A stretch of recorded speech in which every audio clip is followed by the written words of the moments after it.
मुख्यमंत्री एकनाथ शिंदेंसोबत कोकणातील नेते आणि आमदारांची बैठक सुरू आहे। रायगडची जागा राष्ट्रवादीला गेल्यानंतर ही चर्चा सुरू झालेली आहे। महेंद्र दळवी, महेंद्र थोरवे, निलेश राणे, भरत गोगावले या बैठकीला उपस्थित असल्याची माहिती मिळते आहे। युती धर्म पाळावा अशा सूचना एकनाथ शिंदे यांनी दिलेल्या आहेत।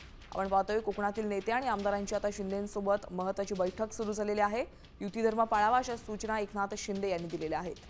तर कोकणातील रायगडमधली जी जागा आहे ती राष्ट्रवादीला गेल्यानंतर आता या बैठकीला सुरुवात झालेली आहे।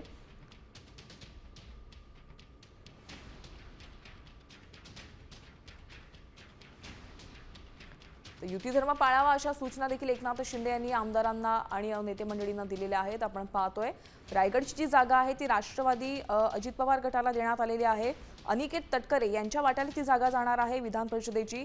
त्यामुळे आपण ही पाहतो या बैठकीला सुरुवात झालेली आहे आणि बैठकीमध्ये युती धर्म पाळावा अशा सूचना एकनाथ शिंदे यांनी दिलेल्या आहेत।